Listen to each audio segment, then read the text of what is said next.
pena mirar. Tengo puestos los ojos.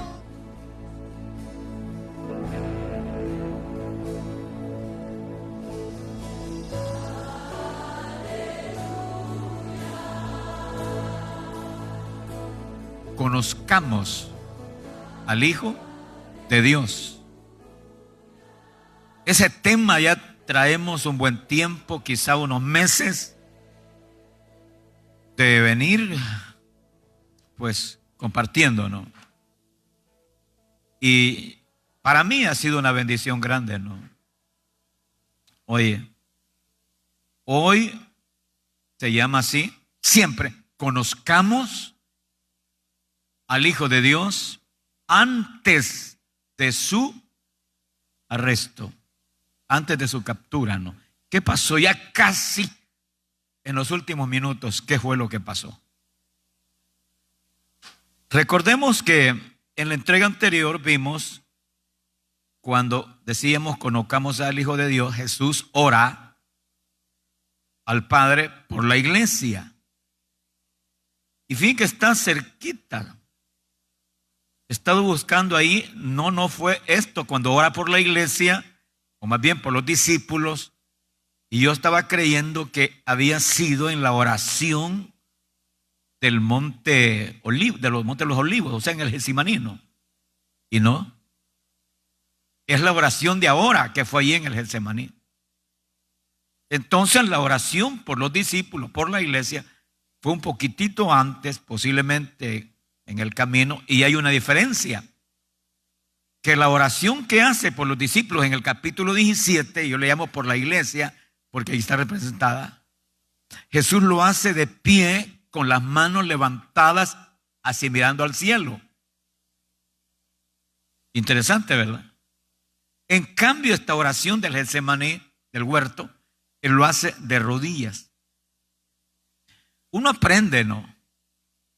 Uno no debe ser una persona tan cerrada, sin oro de rodillas no sirve. No. Uno puede orar, hablar con Dios, conversar con Él de muchas maneras. Podemos hacerlo de rodillas, como lo hacemos siempre, pero podemos hacerlo parados, de pie y levantando las manos al cielo. Podemos aún hacerlo sentados. Y también podemos hacerlo caminando. ¿Se acuerdan ustedes los discípulos de Maús? ¿Cómo iban ellos? Caminando. ¿Y quién iba hablando con ellos? Jesús. ¿Y ellos con quién hablaban? Con Jesús. Entonces, no es en sí tanto la posición, que si no lo hago así, no, es el corazón. ¿Cómo está nuestro corazón realmente cuando hablamos con Él? Ese es el punto. Así es, ¿no? Cuando vimos la entrega anterior de que Jesús ora al Padre por la iglesia, vimos que Jesús le dice, glorifícame al lado tuyo, porque Él está allá diciéndole, la hora ha llegado. Ya faltaban propiamente horas. Luego Jesús pide al Padre la protección de los discípulos.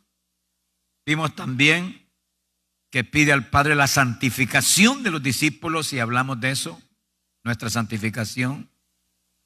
También Jesús le pide al Padre la unidad de la iglesia, ¿no? El pueblo cristiano. Y le pide que el amor que el Padre tiene sobre su Hijo, ese amor que fluye del Padre, viniera, hoy diríamos venga, sobre la iglesia, sobre nosotros, ¿no?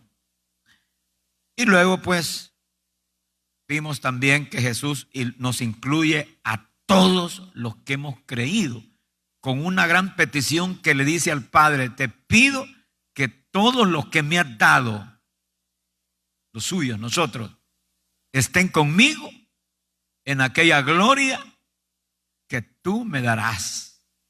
Mire, es algo maravilloso, ¿no? Los deseos de Cristo. Esa fue la oración intercesora que él hizo, que vimos en la entrega anterior. Hoy es una oración bien especial, mis amados. Esto quiero que le ponga mucha atención, Es antes de que él es capturado, es antes de su arresto, ¿no? También esta oración él se la presenta al Padre y lo hace en 3 ocasiones, 3 oportunidades, habla con el Padre, ¿no?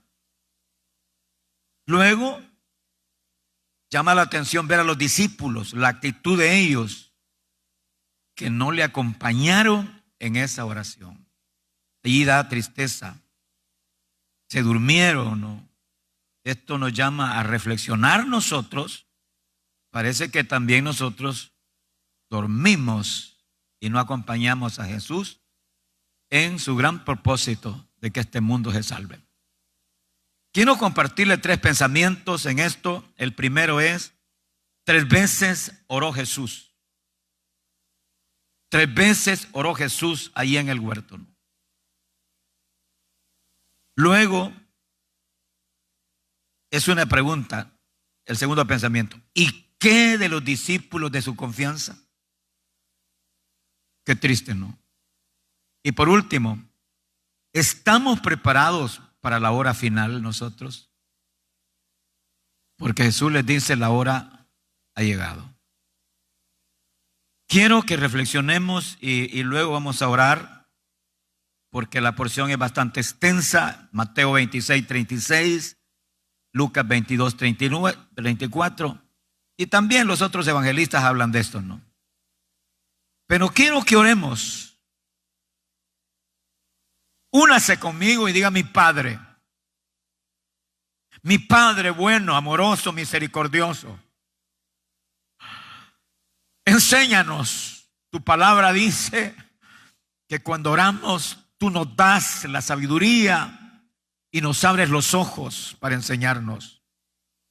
Te lo pido, te lo ruego, mi Padre, en el nombre de Jesús, que seamos bendecidos en esta hora, que recibamos de ti palabra tuya en nuestro corazón.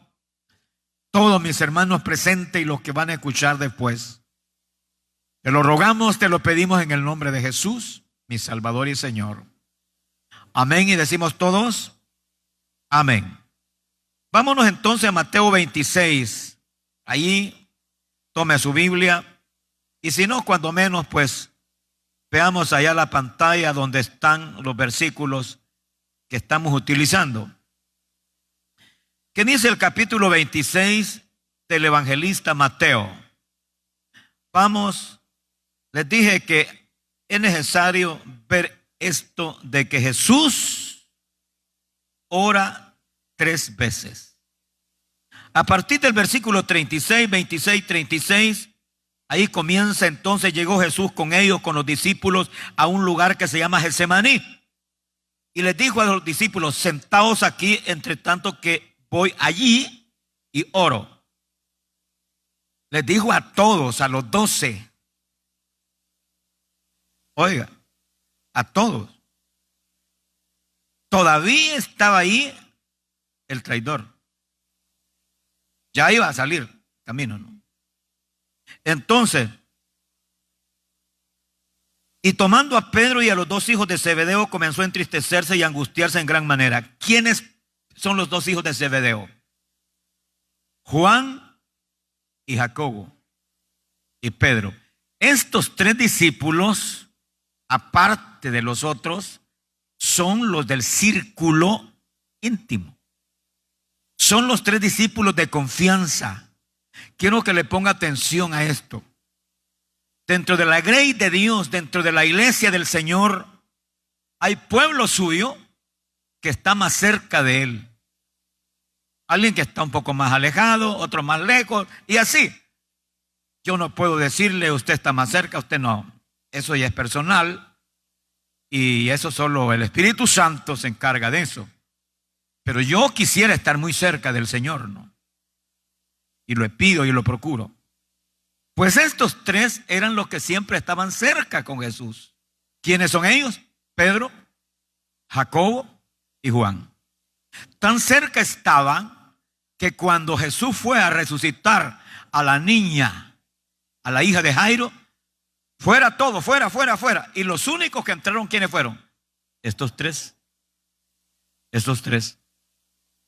Y cuando Jesús subió al monte de la transfiguración, y se transfiguró allá con Moisés y con Elías, todos los discípulos se quedaron abajo, allá abajo.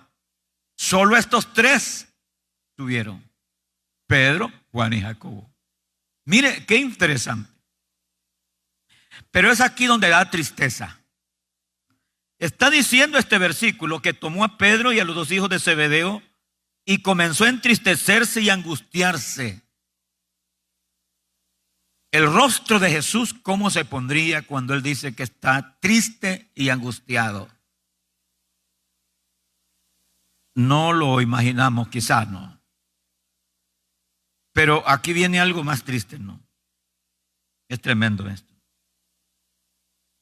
Jesús les confiesa y les dice en el versículo 38, mi alma está muy triste. No les dice mi alma está triste. Mi alma está muy triste. No sabemos, yo no lo sé. La tristeza se había embargado de él. No sé si porque se iba a separar ya de sus discípulos a quienes amaba mucho.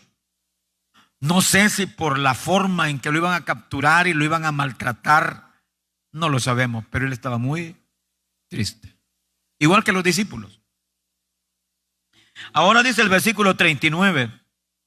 Yendo un poco adelante se postró sobre su rostro orando. Postrado.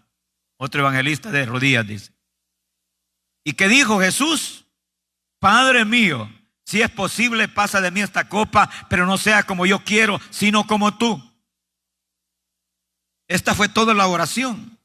Pasa esta copa. Es decir, si pudiese el hombre salvarse, redimirse de otra manera, estoy tratando la manera de interpretar. Si hubiera otra forma, Padre, que yo no pase todo esto, pues me gustaría. Pasa de mí esta copa, pero él le agrega, pero no sea como yo quiero, sino como tú. Entonces, no es que lo que así me gustaría, no. No entendemos qué quiso decirle cuando dice, pasa esta copa. En otras palabras, es que no había otra forma de redimir. No había. Pero luego le está diciendo, pero no sea como yo quiero, sino como tú. Ahora, esa es la primera parte. Y luego vino él, deja de orar, y vino a sus discípulos y los halló. ¿Cómo los halló? A los tres de la intimidad. Los otros estaban más abajo. ¿Cómo los halló? Durmiendo. Aquí comienza, ¿no? No estaban cerca de él o acompañándolo en oración. No, se durmieron. Ahora, y él le habló a Pedro y le dice, Pedro, así que no habéis podido velar conmigo una hora. No has podido estar pendiente a la par mía, orando conmigo, por lo menos pendiente una hora. No dice que le contestó nada a Pedro.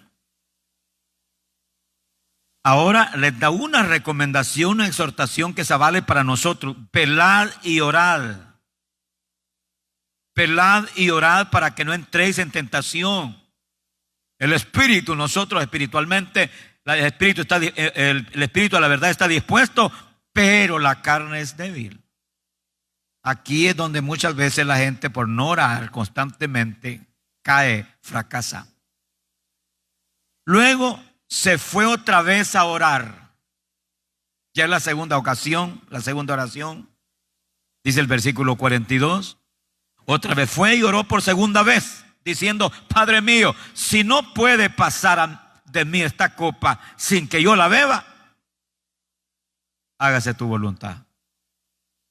Ya Jesús está sabiendo de que va a tener que ser capturado de la forma que fue capturado y muerto de la forma que fue muerto.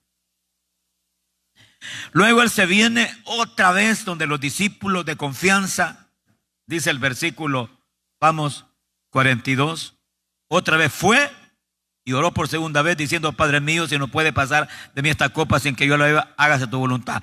43, vino otra vez y los halló durmiendo. Es la segunda dormida, ¿verdad? Los halló durmiendo porque los ojos de ellos estaban cargados de sueño. Cansancio. Estaban cargados de sueño. Y dejándolos, se fue de nuevo a orar otra vez, a la tercera oración, diciendo las mismas palabras. Así que hubo orado 1, 2 y 3 veces, dice el versículo 45. Entonces vino a sus discípulos y les dijo: duerman ya, dormid ya y descansad. Y aquí quiero que subraye: ha llegado la hora. La hora ha llegado y el Hijo del Hombre es entregado en manos de pecadores. Levantaos, vamos a ver que se acerca el que me entrega. Mis amados, yo quiero que le tome la sazón a esta porción bíblica, ¿no? Todavía Jesús no había sido capturado. Por eso se llama el mensaje Jesús antes de su arresto, ¿no? ¿Qué encontramos? La primera parte es que 3 veces Jesús ora. Aquí quiero que vea 3 cosas importantes. 1, consideremos que la redención del hombre, la liberación, que fuimos nosotros redimidos, liberados del poder satánico, liberados del pecado, liberados de las enfermedades, liberados de la muerte y liberados del infierno. Ese momento era determinante. Nosotros siguiéramos, oiga, en la desgracia de la dominación malévola, satánica, siguiéramos en toda esa desgracia, sin la redención no se hubiera dado en la cruz. Entonces el momento era determinante, muy especial, ¿no? Pero hay algo más que es necesario que veamos. 3 veces. ¿Cuántas veces oró? ¿Será casualidad o será que es un fundamento y que nosotros tenemos que aprender? Ora 3 veces, pero cuando usted escudriña las Escrituras, sabe que Daniel oró 3 veces. El profeta Daniel oró 3 veces. Dice el capítulo 6 de Daniel, versículo 10, que cuando este gran profeta fue amenazado por todos sus, llamémosle, compañeros de trabajo, porque él era el gobernador jefe y los otros eran gobernadores, y le tenían envidia y lo querían pues matarnos. Entonces sacaron el edicto del rey Darío. El rey ni cuenta se dio que lo que estaban planeando, y cuando él se dio cuenta que ya había firmado, entonces oraba, ¿qué dice ahí ese versículo? 3 veces al día. Esto nos enseña que en momentos difíciles y críticos, donde ya no hayamos que hacer, hay que triplificar la oración. En momentos angustiosos, lo que tenía Daniel, momentos angustiosos, lo que tenía Jesús, de aflicción, hay que orar con más fuerza. Se dice que Policarpo, cuando lo sacrificaron, Policarpo era el pastor de la iglesia de Esmirna y lo persiguieron para matarlo. Y entonces él tuvo que huir a una finca. Y le dijeron, ahí está. Él se fue a otra finca. Y cuando le dijeron, ahí está, dijo él, ya no voy a huir. Y cuando llegaron los verdugos para capturarlo, él les dijo, denme un tiempito que quiero hablar con Dios. Y se tiró de rodillas. Esa oración que hizo Policarpo, que era su última oración de la vida, hacía temblar a esos captores. Oiga, pero tremendamente lleno del poder de Dios. Esto nos enseña a nosotros, hermanos, mucho de la oración. No son esas oracioncitas que nos pasan del techo. Señor Jesús, te doy gracias por esto, amén. No. Tiene que salir de lo profundo del corazón. Pero ¿quién más oraba 3 veces? David. David es un hombre con altos y bajos. Todos conocemos mucho de David. Pero dice el Salmo 55, versículos 16 al 17, que él oraba 3 veces al día. Hay un coro que se lo voy a enseñar un día de estos. En cuanto a mí, a Dios clamaré. Ah, es lindo, ¿no? Mira el versículo, ahí está. Tarde y mañana y a mediodía oraré y clamaré, y Él oirá mi voz. Tarde y mañana. Quiere decir que muy de mañana hay que estar de rodillas. Y a mediodía, antes o después del almuerzo, hay que estar de rodillas. Y en la tarde, noche, hay que estar de rodillas. El gran David. Entonces, ahora póngase usted en la balanza. Póngase aquí y ponga el tiempo que usted ora. 3 veces diarias.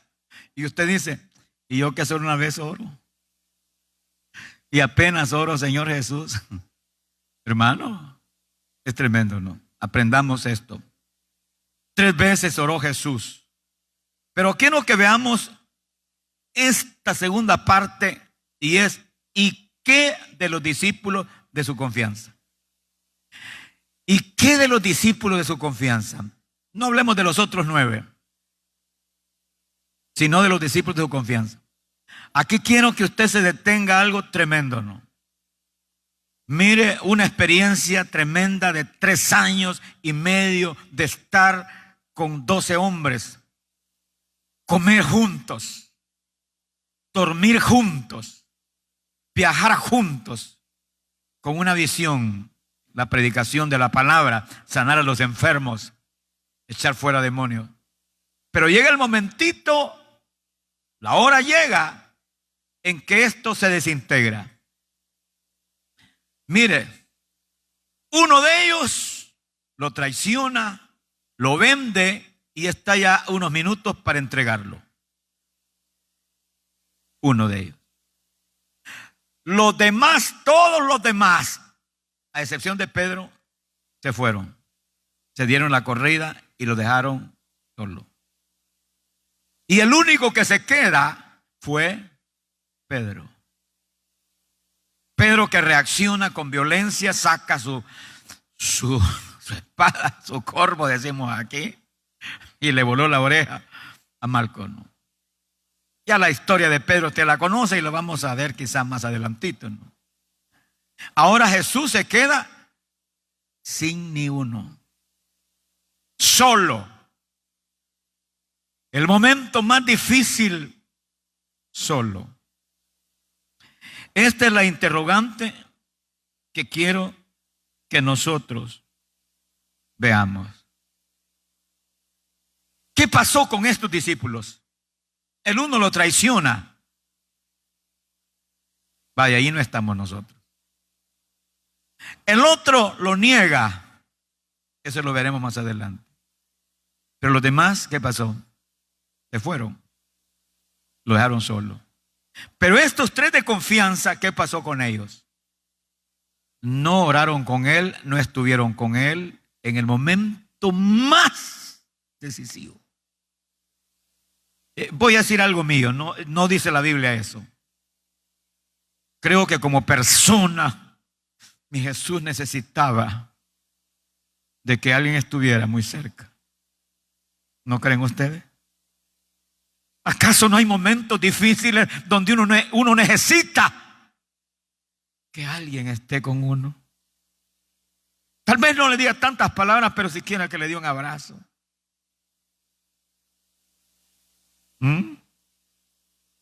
Bueno, los que hemos sufrido la separación de un ser querido, se siente, no sé cómo decirlo bien, rico, ¿no? Se siente bien que alguien se acerca y le dé un abrazo. Se siente fortalecido. Qué tremendo, ¿no? Pero a él lo dejaron solo. Ahora yo quiero que hagamos una aplicación. Hagamos esta aplicación, ¿no? ¿Acaso qué es lo que hace Jesús en el cielo? Dígamelo, dígamelo. Intercede delante del Padre. Tiene un trabajo tan fuerte el Señor Jesús que hay veces que lo ignoramos. Fíjense que cuando una persona dice acepto a Cristo, yo acepto a Cristo, ¿qué sucede en el cielo? Fiesta. Hay fiesta, así dice la Biblia, ¿no? alegría, fiesta. Pero démele vuelta a la moneda. Y cuando una criatura, más bien cuando un hijo suyo, un hijo de Dios, un hermano de Cristo, porque Él es el hermano mayor, uno de nosotros, peca, ¿qué sucede en el cielo? ¿Usted cree que hay fiesta? Tristeza, suspenso. Ponga atención. Dice la Biblia, no me lo invento, que el diablo es un acusador día y noche. Cuando un hijo suyo, un hijo de Dios peca, el diablo está listo. ¿Para qué? Para ponerle el dedo, para acusarlo. ¿Por qué? Porque dice allá, primera de Juan 3:8, el que practica el pecado es del diablo. Entonces él lo reclama. Miren lo que pasa en el cielo. Entonces, ¿qué sucede?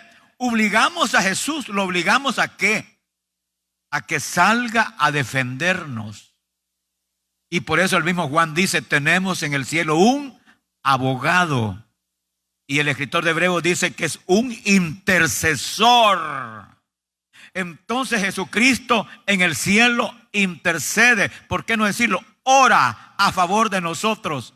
Pero sobre todo, intercede al Padre, ora al Padre. Yo digo que ruega al Padre por los miles y miles y miles y miles de gente que tienen que ser salvados, rescatados y que el diablo los tiene atrapados.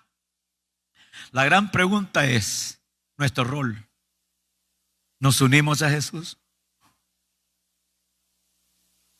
Piense que su hermano Juan, póngale nombre, es su hermano. No quiere nada con Dios.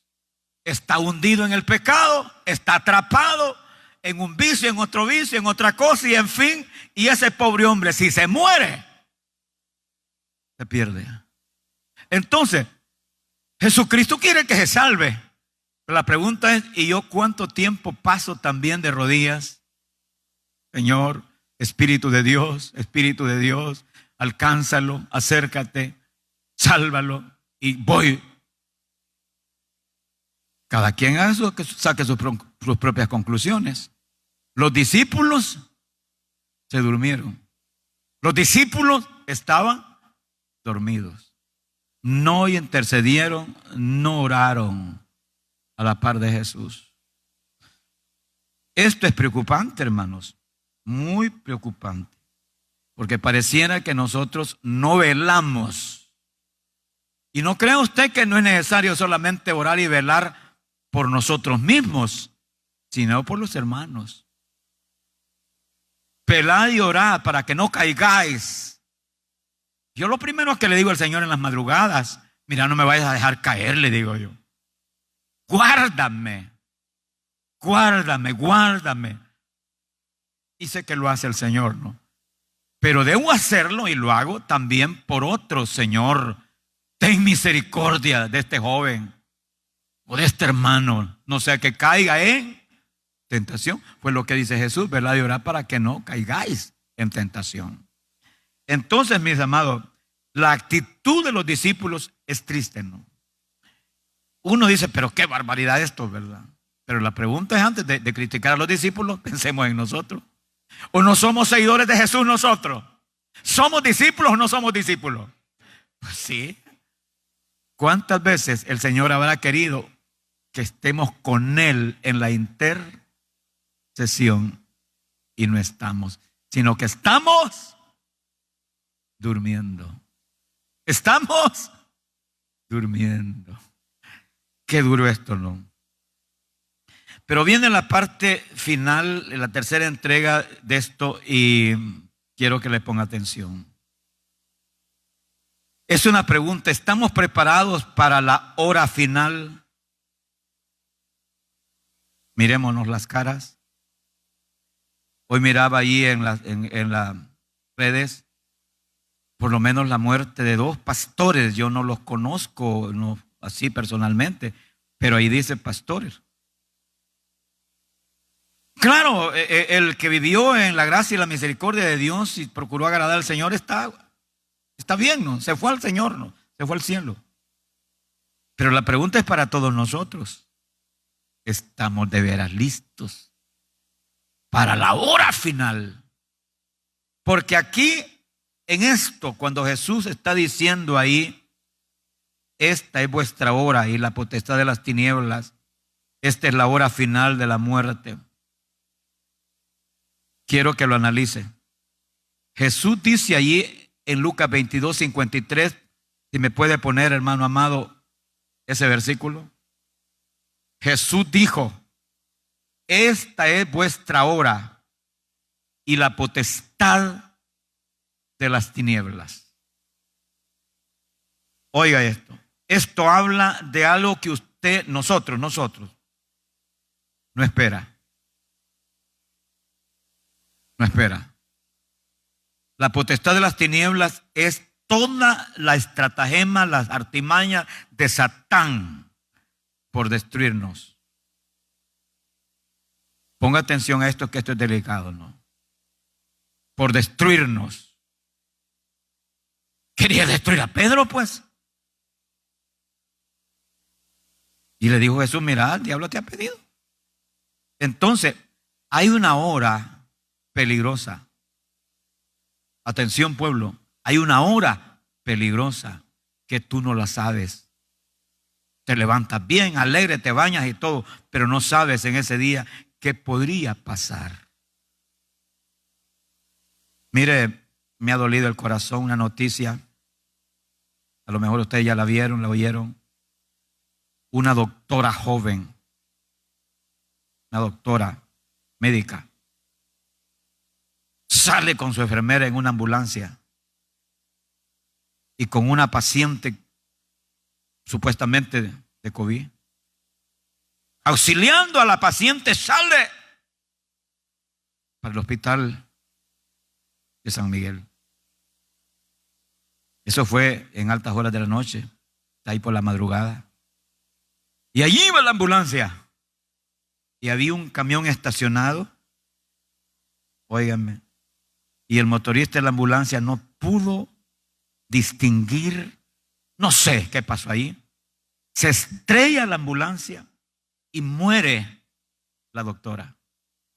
Y muere la enfermera. Y muere la paciente. Y está en paso de muerte el motorista de la ambulancia. Duele. Duele que nuestros médicos, nuestras enfermeras en primera fila, duele. Porque esto es como la guerra, cuando el soldado va a la guerra y dice, aunque me maten por mi país. ¿Le duele o no le duele a usted? Mire, yo hubiera querido llorar pensando, digo yo, ¿quién sabe si esta doctora dejó hijos o hijas?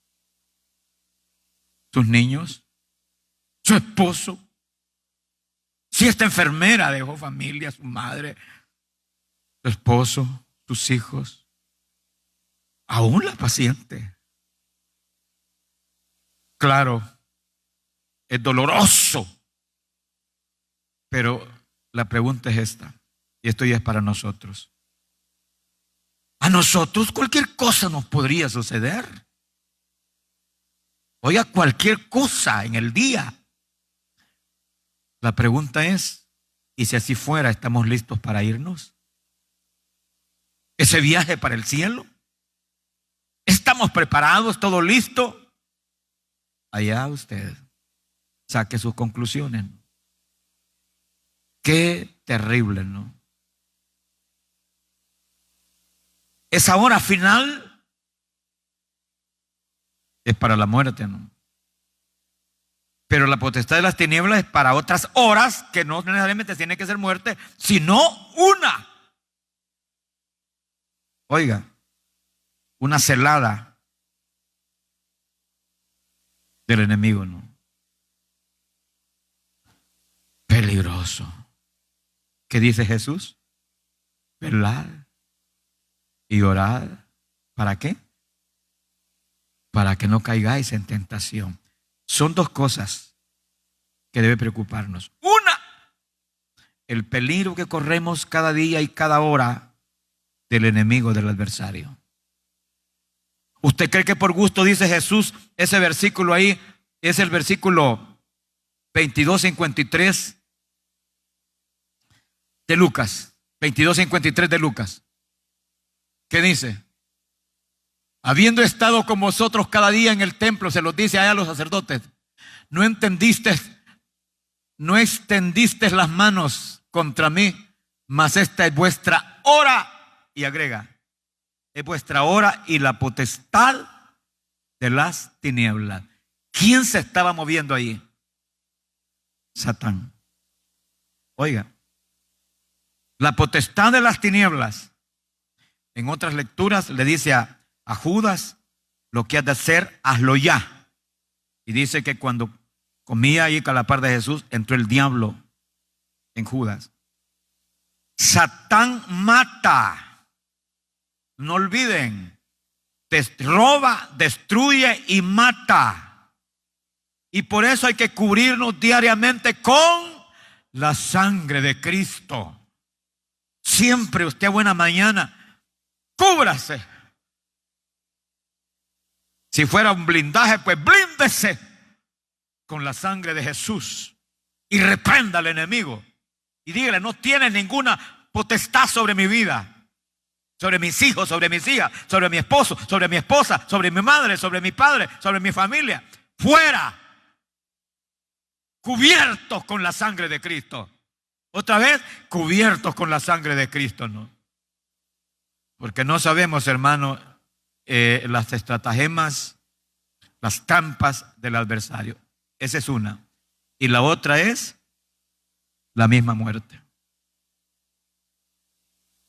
Siempre le digo al Señor, yo nunca, se los dije antes de que me enfermara, que nunca le he tenido miedo a la muerte, no. Y no es petulancia de que yo soy la gran, no. Pero yo humildemente les digo, yo sé que estoy listo. Y ese día que me llevaban a la ambulancia, al hospital, solo el grito de esa ambulancia no deja de feo, ¿verdad? Pues sí. Y yo hoy analizo despacito. ¿Por qué sería que no me angustié? Pues, ay, me llevan, quizás me muero. Oh. Tan tranquilo. Y una voz, que no se me olvida esa voz. No te dejaré avergonzado. Él estuvo conmigo. Él me guardó, me fortaleció. Pero hay que estar listos para ese viaje, ¿no? ¿Le pareció esta porción de que Cristo dice que peleemos y oremos? Hermano, las cosas parece que se han empeorado. Seamos prudentes. Y un día de estos tuve que salir obligado al centro, ¿no? Porque no quiero salir, porque quiero cuidarme. No quiero ser. Mire, así de gente. Y la gente como que son hormigas locas, uno para esto, para acá. Dios mío, qué tremendo, ¿no? ¿Será porque hay necesidad? ¿O será porque la gente no le interesa? Mi consejo, seamos prudentes. Oiga, prudentes. Ya no se ande saludando usted de la mano, no. Guarde la distancia necesaria. Póngase esa cosa. Si los médicos, Dios, pues, los ha instruido, ¿no? Y si un médico dice, no, hay que ponérselo, porque hay que ponérselo. Pero sobre todo, cubrámonos con la sangre de Cristo Jesús. Cúbrase con la sangre de Cristo Jesús. ¡Ah! Y siempre traslade su mente allá a Israel. Le aconsejo, Y la muerte venía a corte parejo matando primogénitos. Los primogénitos no necesariamente eran solo niños, eran jovencitos, eran mayores y muy mayores. El primero de la familia. Pero la muerte venía a corte parejo matando. Y en cada hogar de Egipto un muerto. Y otro hogar otro muerto. Y otro hogar otro muerto, porque había un primogénito. Pero qué diferencia en los hogares del pueblo de Israel, donde habían untado la sangre del cordero en la puerta. En la puerta la muerte llegaba y no entraba. La muerte llegaba y no entraba. ¿Por qué? ¿Por qué? ¿Por qué? Porque allí estaba la sangre del cordero. La sangre del cordero. Ahora nosotros somos vencedores por la sangre del cordero, por la sangre de Cristo. Cúbrase cada día. Quiero que oremos y confiemos en el Señor. Dígale a mi Jesús gracias. De veras, Jesús, dígale que costamos. La redención, la libertad que nos diste, costamos. Estuviste de rodillas en 3 oportunidades, en 3 ocasiones. Estuviste de rodillas conversando con el Padre. Mi Jesús, ante la amenaza de la muerte y ante la amenaza del enemigo, nos cubrimos con tu sangre, porque tu sangre nos limpia, nos lava, nos purifica. Oh, mi Jesús, te adoramos. Adoremos a mi Cristo, adoremos al Padre, adoremos a mi Jesús. Dígale gracias por lo que hiciste por mí en la cruz. Gracias. Dígale gracias, Padre, por el sacrificio de Cristo, porque me da la oportunidad de ser hijo, ser hija, hijo. Gracias porque me guardas, porque me cuidas, porque me proteges. Gracias, mi Cristo. Intercedo, mi Señor, por tu pueblo. Clamo por cada uno de ellos. Intercedo por tu pueblo, aquí presente, por tu pueblo. Mis hermanos que oyen, que ven. Mis hermanos que oyen, que ven donde se encuentren. Intercedo, suplico, mi Padre, por ellos. Cúbrelo, cúbrelo, cúbrelo con tu sangre preciosa. Únase conmigo a orar por los enfermos. Mi Padre, invocamos el nombre glorioso de tu Hijo Jesús, mi Señor, porque no hay otro nombre en los cielos y en la tierra. Te suplico, te ruego, te ruego, te ruego por aquellas personas, mi Señor, que están en peligro ahí en el hospital, en los hospitales, en sus casas ahora, por lo que hiciste en la cruz, Jesús, por tu sacrificio de la cruz. Porque tú lo has dicho, que por tu llaga fuimos nosotros curados. Ruego y suplico, mi Señor, levante ese hombre, esa mujer. En el nombre de Jesús te lo ruego, Padre. En el nombre de Jesús, mi Señor y Salvador. Gracias, Padre mío, por tus misericordias. Dígale, te abrazamos, Jesús. Abrace a Cristo. Dígale, te abrazamos, mi Jesús. Y dígale, te amo. Te amo. Gracias, mi Padre, en el nombre de Jesús, mi Señor. Amén. Y todos decimos amén.